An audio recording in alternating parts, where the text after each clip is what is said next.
किसी नगर में एक साधु अपने शिष्य के साथ भिक्षा मांगकर अपना जीवन यापन करते थे। साधु के शिष्य का नाम नारायण दास था। वह अपने गुरु जी का बहुत सम्मान करता था और उनकी सारी बातों को मानता था। एक दिन गुरु जी और शिष्य दोनों ने तय किया कि वे अब इस नगरी को छोड़कर किसी और नगरी में जाकर रहेंगे। उन्होंने अपनी यात्रा शुरू की और कुछ समय बाद उन्हें एक नगरी दिखाई दी। उन्होंने उसी नगरी के बाहर एक बगीचे में बैठकर विश्राम किया और गुरु जी ने अपने शिष्य नारायण दास को कहा कि नगरी के अंदर जाकर कुछ खाने की चीज़ें ले आए ताकि वह दोनों अपनी भूख मिटा सके। और गुरु जी ने नारायण दास से नगरी के बारे में पता करने को कहा कि यह नगरी रहने के लिए कैसी है। नारायण दास नगरी के अंदर गया और उसने एक सब्जी के दुकान से सब्जियों का भाव पूछा। दुकानदार ने कहा, सब्जियों का दाम टके सेर है। उसके बाद नारायण दास ने दूसरी दुकान से अनाज का भाव पूछा। वह दुकानदार ने भी सभी चीज़ों का भाव टके सेर ही कहा।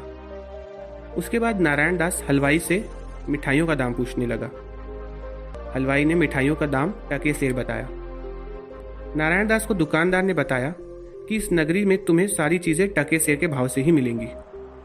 नारायण दास ने दुकानदार से पूछा कि इस नगरी का नाम क्या है और यहाँ के राजा का नाम क्या है। तो दुकानदार ने बताया कि इस नगरी का नाम अंधेर नगरी है और यहाँ के राजा का नाम चौपट राजा है। वह मन ही मन काफ़ी खुश हुआ और कहने लगा, अरे वाह, अंधेर नगरी, चौपट राजा, टके सेर भाजी, टके सेर खाजा। नारायण दास के पास 7 पैसे थे। उसने सोचा कि जब सारी चीज़ों का दाम इतना कम और एक ही जैसा है तो आज क्यों न अच्छी अच्छी चीज़ें खाई जाए।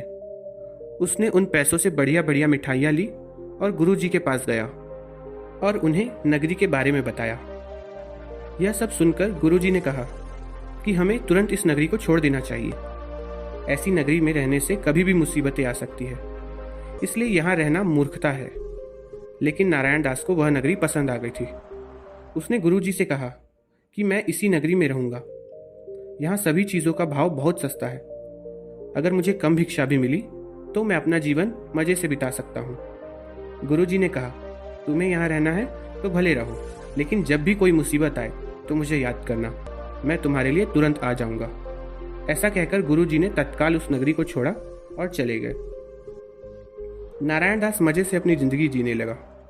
वह रोज़ रोज़ पकवान और मिठाइयाँ खाकर एक ही साल में काफ़ी मोटा हो जाता है। दिन बीतने लगते हैं।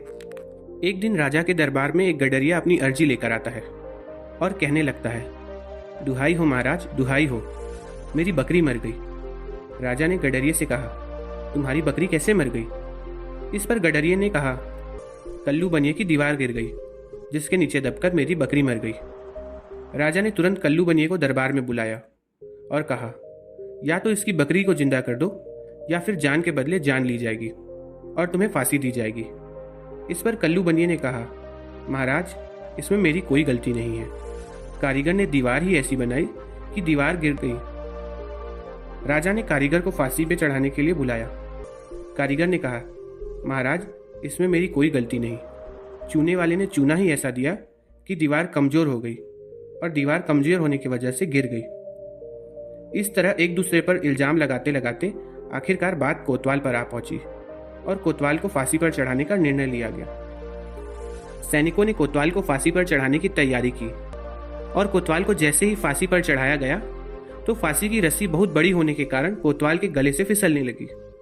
कोतवाल के पतले होने के कारण उसे बार बार कोशिश करने के बाद भी जब फांसी की रस्सी उसके गले पर नहीं टिकी तो सैनिकों ने यह बात राजा को बताई। तो राजा ने कहा कि सजा तो किसी न किसी को मिलनी ही चाहिए। वह सैनिकों को आदेश देता है कि नगरी के किसी भी मोटे आदमी को लाकर उसे फांसी दे दो।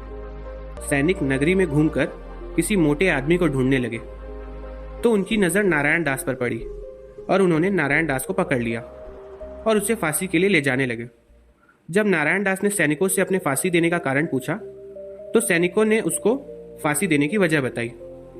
नारायण दास को तुरंत अपने गुरुजी की बात याद आ गई। वह सोचने लगा कि गुरुजी ने ठीक ही कहा था, मुझे इस नगरी में नहीं रहना चाहिए था। उसने मुसीबत से बचने के लिए अपने गुरुजी को याद किया।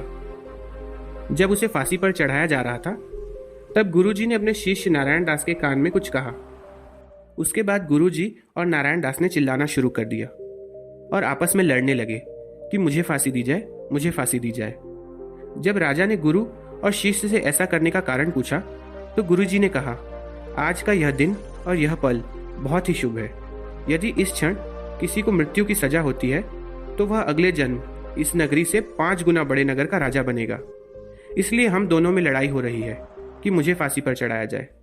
यह बात सुनकर राजा ने कहा, राजा मैं हूँ, यह सब पर मेरा अधिकार है, इसलिए मुझे ही फांसी पर चढ़ाया जाए कि अगले जन्म मुझे ही यह सब मिले। ऐसा कहकर उसने खुद को फांसी दे दी। इसके बाद नारायण दास ने अपने गुरुजी से माफ़ी मांगी और कहा, आपने सच ही कहा था, ऐसी नगरी में रहना हमारे हित में ही नहीं है।